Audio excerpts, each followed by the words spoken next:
وضعت هذه الساعة اللي يكاد يخفيها لأننا لا نتدبر فيها، ونظل نسأل وسنسأل أين الساعة؟ أين الساعة؟ ما أين الساعة أهي؟ أين ساعتك أنت؟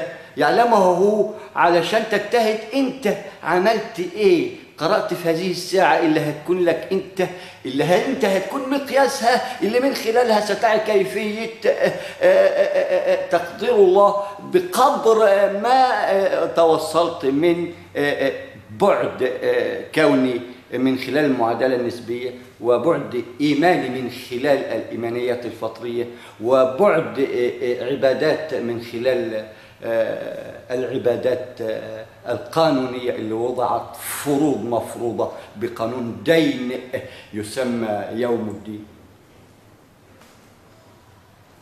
فعندما يكاد يخفيها ها نحن نراها، وستشكل لنا الصفر رقم واحد بالنسبة لمن يرى، ولكن بالنسبة لنا إحنا رقم 3، لأن هذه الساعة عندما رأيتها تشكل لك هذا الصفر أو الرؤية، يتسبقها الصفر مما تكونت، ويتسبق هذا الصفر لوقع الرياح مما تسمى الدائرة المفرغة، ويكون لنا هذا الهواء مقياس بمقياس مجهري نرى.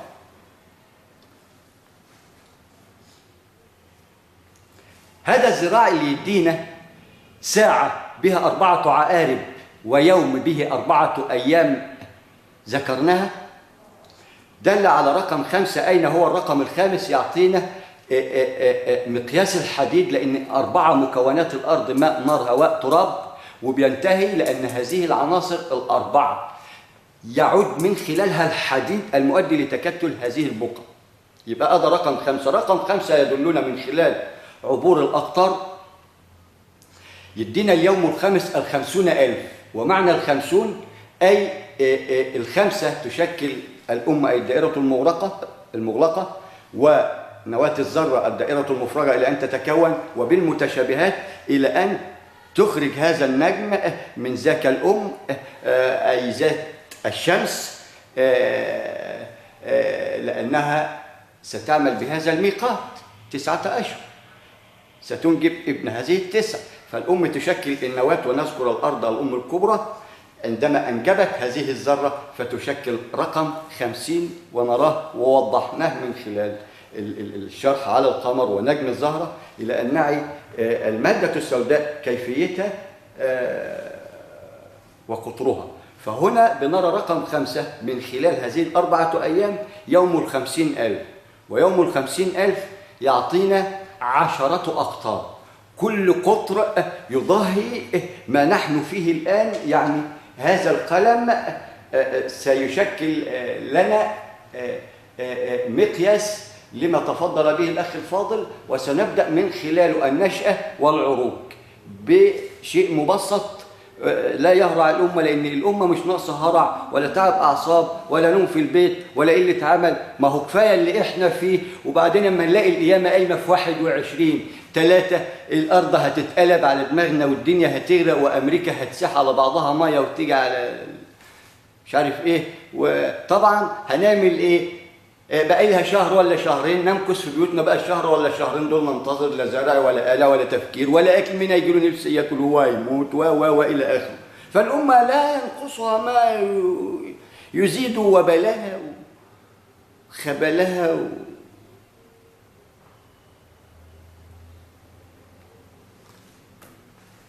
فتقوى الله في النفس المضادة، ولكن يوجد بينهما ما هو خير لكلاهما، وكلاهما مقياس للجميع. فهنا بنرى لواقح الرياح الدائرة غير مفرغة، الدائرة المفرغة سيتكون منها ما يسمى الذرة، وتشكل لنا الصفر، والذرة المجسمة بشكل الأرض الأولى ل7 والسماء الأولى ل7، لأنها مقياس النجم بتدور به كل الاتجاهات كده يعطيك كروي، ولكن الحركة أسطوانية، والحركة الذرية تدور هكذا هكذا من أعلى إلى أسفل، والأرض تقع في المنتصف. وبناء عليه لوقع هذه الرياح تجسدت منها هذه الذرة اللي بتشكل لنا سن هذا القلم، يشكل لنا الوصف الحقيقي 101 بحت حتى نعي 50 كيفيته. هنا الذرة تتكون من 3 عناصر: زوجان الرتق زائد ذرة النار. زوجان الرتق من كل الأزواج، ورتق لأنها تحمل من كل الأزواج، وأعطانا مقياس الحرارة لأنها ستكون العامل أو الفصيل أي العنصر اللي سيؤدي لفتق هذه الأزواج وتفصل تفصيلا من نعاج إلى بقر إلى بني آدم إلى بني ديناصور إلى وهكذا. فعندما تكونت الذرة تكونت من زوجين رتق زائد ذرة نار بشكل سن القلم. عندما تم الانفجار تم مش هوجائي أو كل ذرة تتطاير من خلال الانشطار اللي هو بنراه الآن عشوائي من خلال تجاربنا، يشكل تجارب عشوائية، ولكن عندما يقول الله كن فكل كينونة تعي أين كنتها وستكن حتى يجمع لك ما يسمى كون بقانون كن وتدبر الواو بينهم بين الكاف والنون. فعندما قال كن فأخذت قطر كروي متساوي الأضلاع بكل الاتجاهات بشكل كروي ومقياسه 1000 عام. مدار النجم أسفله نفس البعد، الأرض تقع في المنتصف. فهنا عندما قال كن انتصب الظل وبناء على هذا الانتصاب جسد يوم الأربعاء اللي بيها بقى رقم 1 الأرض اللي منها اتنشأت عندما قام هكذا الظل ومشابهه هنا، والأرض تقع في المنتصف اللي هي سن القلم. فهنقول أن سن القلم بقى الآن في المنتصف، نشئ من خلال الذرة تكون ظل به يشكل ساعة بها 4 أيام ونحن بمنتصفه في جميع الأحوال أينما كنت وأينما ذهبت. وبناء عليه بنرى أن هذه الذرة تجسدت شكل واحد رقم 1 أعطتنا شكل ساعة. أرض عقرب يدور 24 ساعة، قمر يدور عقرب يدور شهر، الشمس عقرب يدور عام، النجم جمع نجوم عقرب يدور 1000 عام، وهذا هو اليوم وقد انتصب به 4. أين رقم 5؟ بنرى من خلال عروج الذرة الذرية من خلال هذه 4 عناصر مكونات الأرض، وعندما حللناها كيميائيا وفيزيائيا وجيولوجيا وجدنا أن هذه الذرة الحديد مش من مواد الأرض وليس لها صفة بالمرة، ولكن تكونت حتى نعي وأنزلنا الحديد فيه بأسا شديد، فبينزل بمقاييس ذرية تؤدي إلى تكتل واستخراجه من الأرض من خلال المادة. وبناء عليه رقم 5 يدينا الرقم الخامس للعناصر الذرية، لأن ال4 دل على 4 أيام اللي لها 4 عناصر: ماء نار هواء تراب حديد. ماء نار هواء تراب. الحديد يعود من مدار النجم، يبقى من هنا من مدار النجم عندما يعود الحديد يبقى وضع لنا مقياس حركي ذري. فعندما نشأ الكون كل ذرة اللي للقمر طلعت للقمر، اللي للنجم طلعت للنجم، اللي للأرض طلعت للأرض. بناء أن الأرض هي مقياس كأم الأزواج، أم هذه الأزواج، وهي في المنتصف وتشكل لنا المقياس اللي تشكل الصفر، أي الذرة اللي تجمعت من الهواء وشكلت لنا نقطة الصفر، تشكل لنا محور الارتكاز، هذا الصفر اللي رأيناه في سن القلم، وبقى في المنتصف، هنا في المنتصف، وله ما يسمى الكون والكون المضاد كما ذكره، ولكن نذكر نحن الكون لأنه ملموس كذرة ملموسة، والكون المضاد إنه لا يرى من خلال الأغلفة الجوية عدة، ولكن نعي كيفيتها من خلال هذا المقياس. فوجدنا أن هذا المحرك يعمل بدفع رباعي لأنه موجب لرقم 5.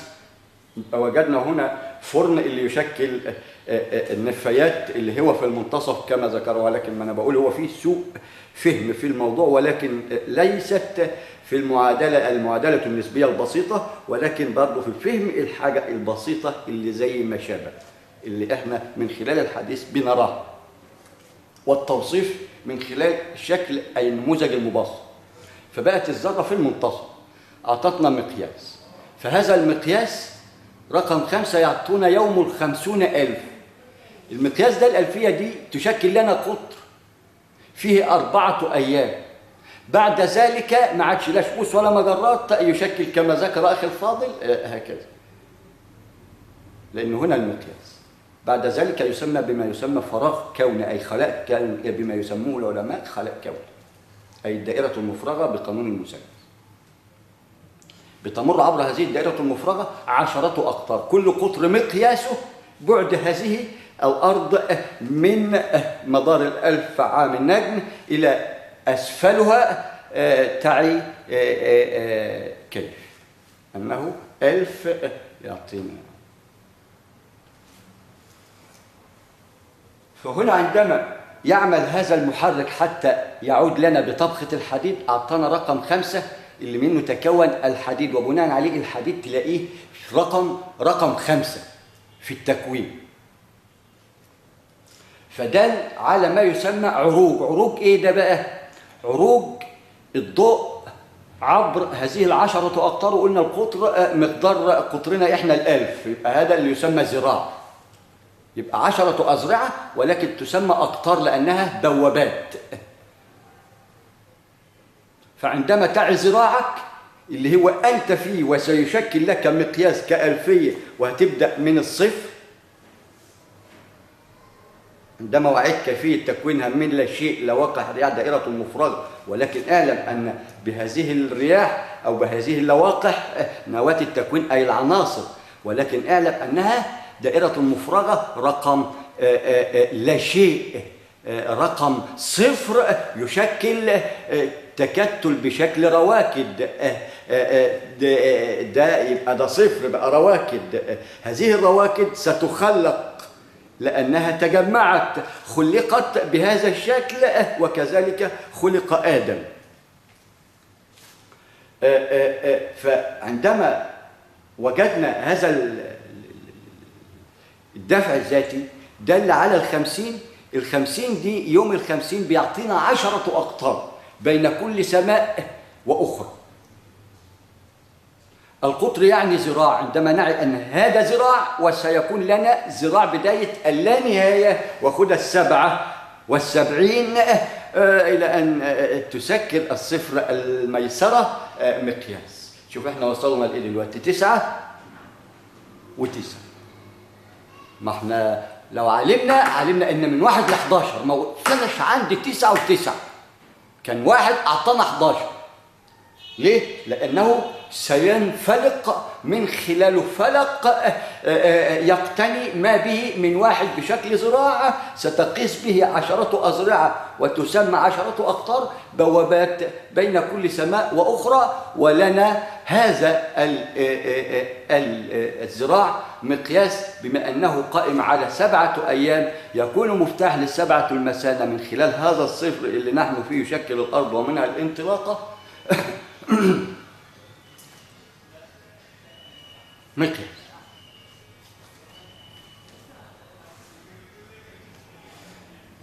فهنا عندما يخرج هذا الظل، هذا الذراع، فهذه 10 أذرعة اللي بتشكل أقطار بوابات السماوات، لأن يلينا السماء الثانية بتاعتنا إحنا بعد 10 أقطار، وبعدين الثالثة بتاعتنا إحنا اللي ليها أرض تحت، وبعدين السابعة بتاعتنا إحنا اللي ليها أرض 7 تحت، وبعد ذلك هتبدأ في رقم 2 الزوجي، يبقى رقم 1 من الأول هتبدأ به كما بدأت من 10 11، بدأت من بعد 10 أنت هنا هتبدأ من بعد 7 الواحد، اداك 10 هنا مقياس حتى تعي أنك بعد 7 في رقم 1 8 لا يعلوه من يسعى حتى يعي كيف يسعى وإلى أين ويكن بقانون كون.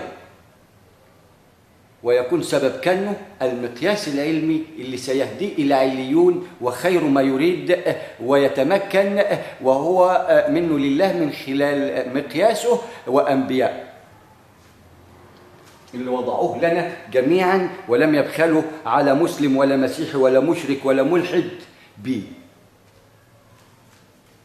ولم يفرض عليهم اعتي خلاص الا وما انت عليهم بمسيطر. زك. فلا بد ان نتعلم مما نقرا ويقال.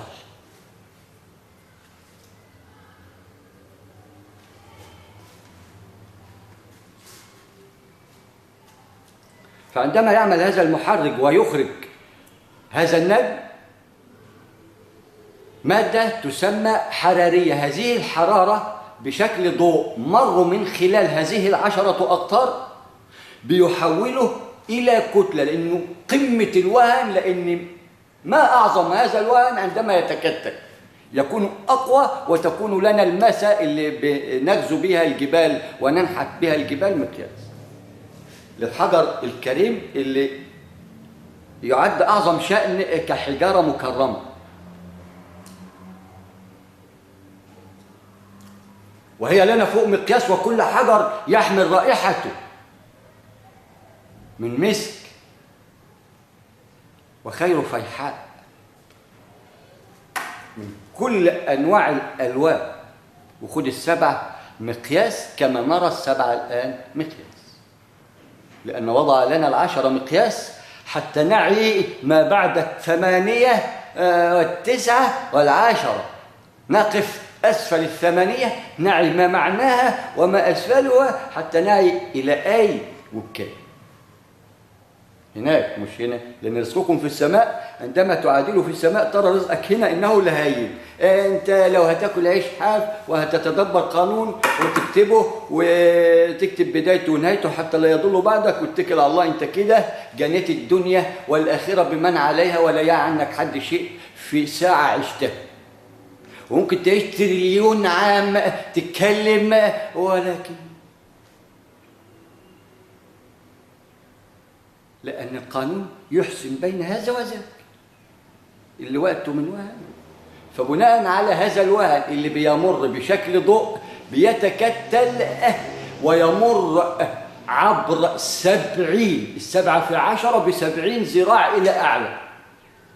واعلم أن له مرادف حديد إلى أسفل من هذه المكونات، بس إلى أسفل ده ليها مقياس تاني، لكن خلينا هنا في المضاد، لأننا وعينا الأرض مقياس ومن خلالها هناخد الكون المقياس للكون المضاد اللي بنشرح فيه الآن، اللي بيخرج منه هذا الوهن اللي سوف كما تعي كيفية العروج ستعي كيفية الدرك والحركة الذرية الدائبة أي المترتقة ومتجددة من خلال الدوام أي دوام الحال، لأنها وضعت هكذا بداية للا نهاية، لأنها تحمل عرش الرحمن.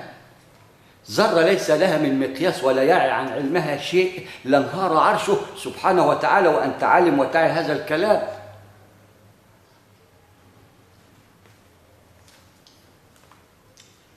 فمن هنا بنرى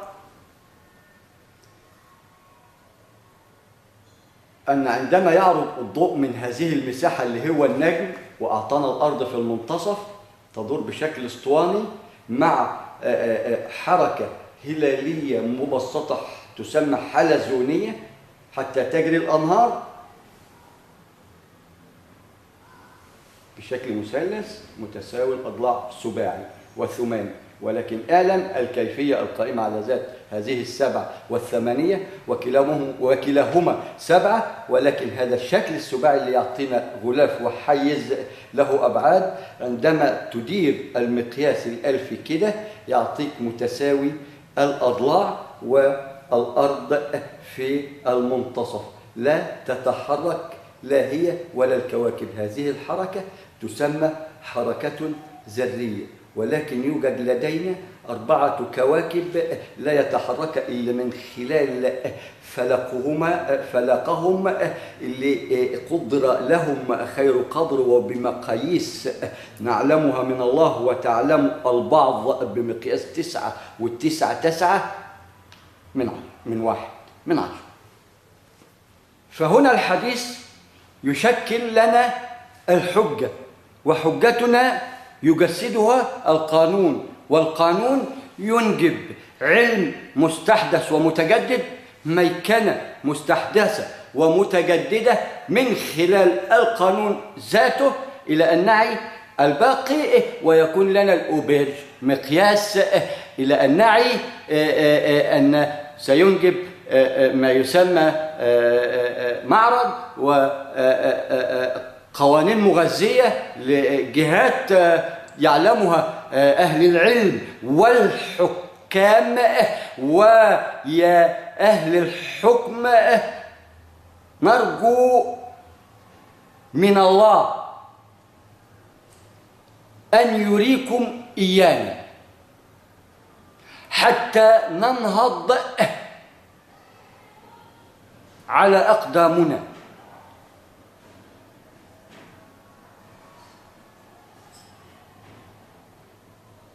ده رجاء من الله وليس من بشر به شر، حتى نكون بداية مبنى صرح علمي هرمي لا يرى، وتكون لنا المقياس اللي ترى، أي الكون والكون المضاد، والكون جسد لنا بشكل مثلث هرمي 3 أهرامات لهما هرم واحد لا يرى، ولكنه يعلم من خلال القانون.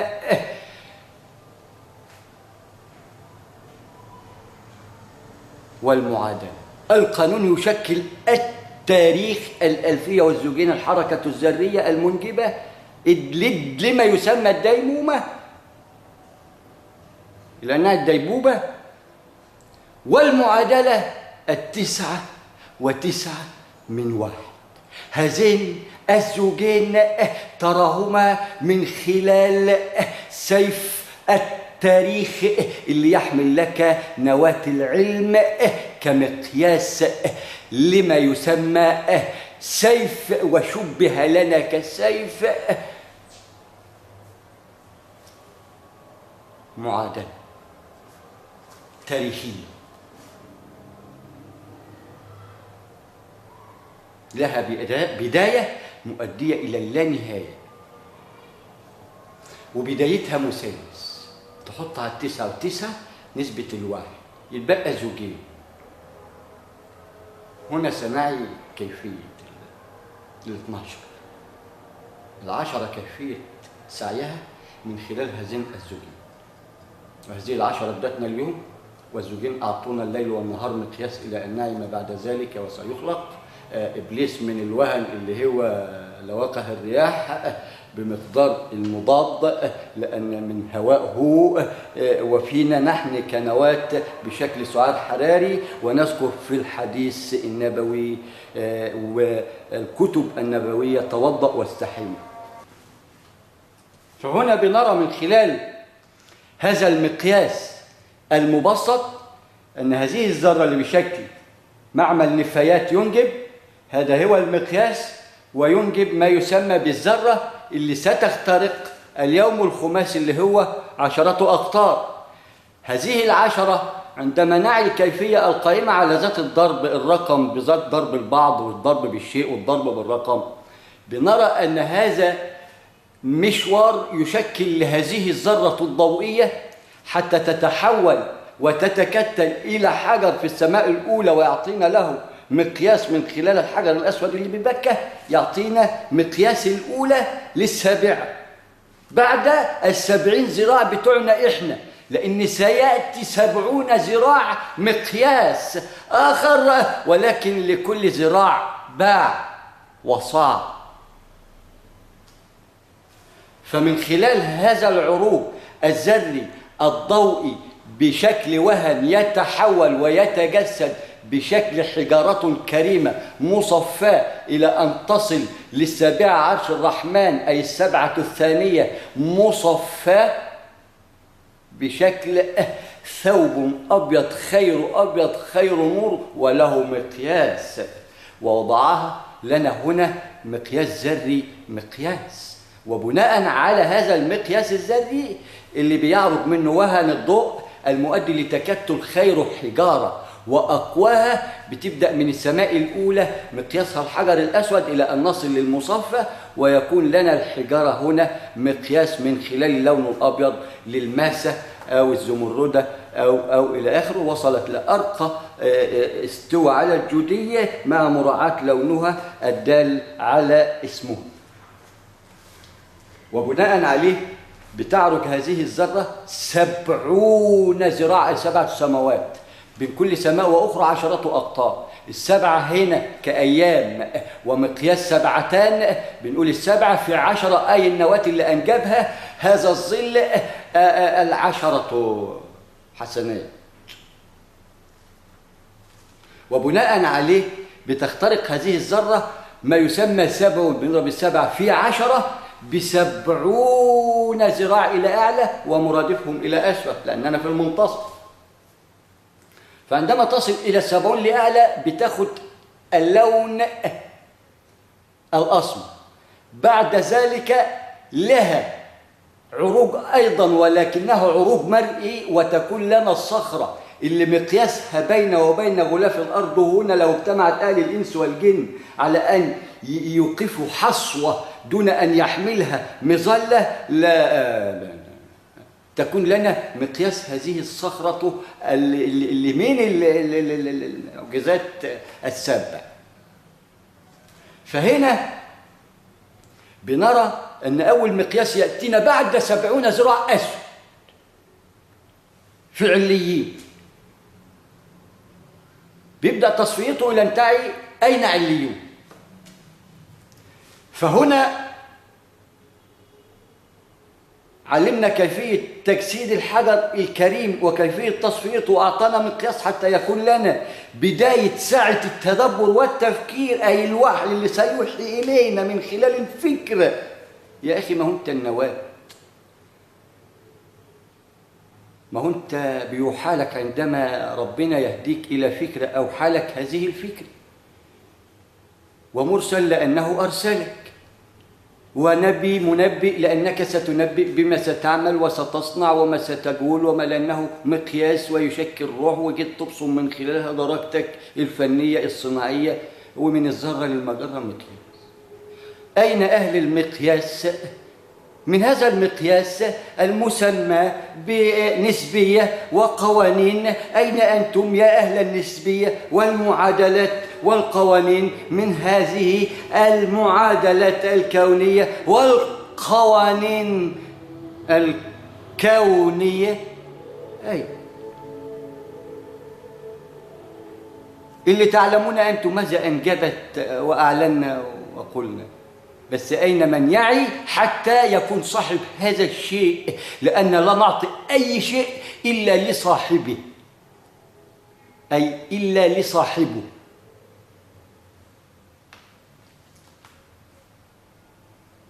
وهنا تعدت الدرجات والمعادلات والعروشات والمقاييس لأنها كونية، ويكون ما ذكرناه هذا مقياس نتقي رب العرش العظيم فيه حتى ننهض بأنفسنا من خلال ميراث نعي قدره هنا وهناك.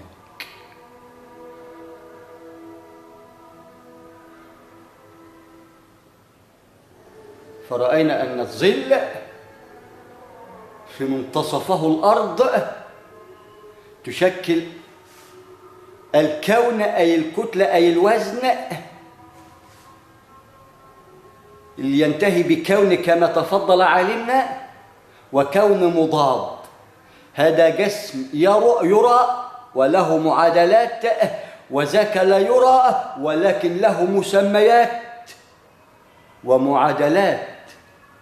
وهنا إذا يوجد ذرة واحدة فارغة دون أن يعلمها الله بما تأوي من فراغ به أحياء لا نعي عن مسارها شيء لانهار العرش، ولو وقفت هذه لانهار عمودها، وهذا العمود ينتهي بعرش الرحمن. فأقامها للدوام ولنا للأنام والدواب، لنا وللدواب للأنام، وبناء عليه يدور بهذا الشكل مع الحركة الإسطوانية.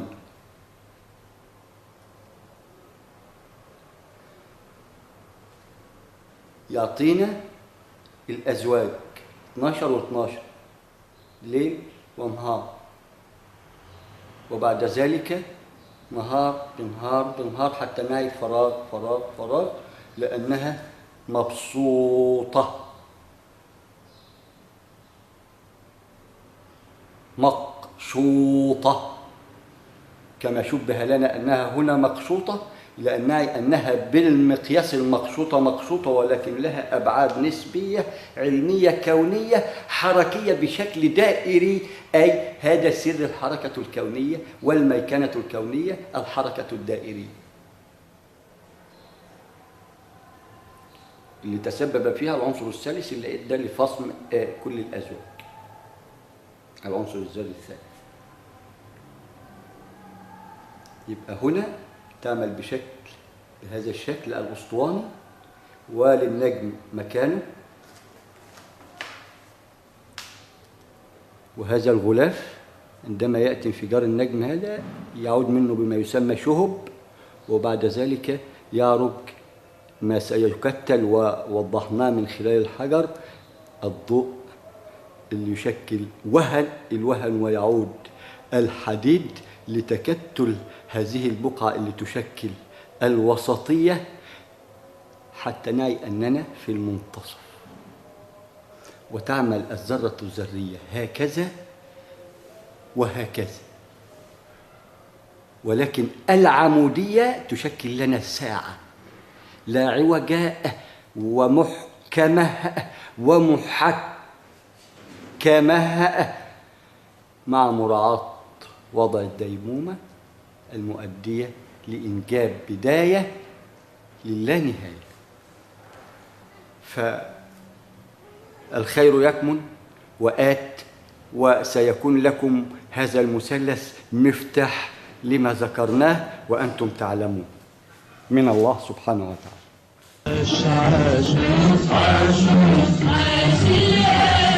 عاش اللي قال الكلمة بحكمة وفي الوقت المناسب.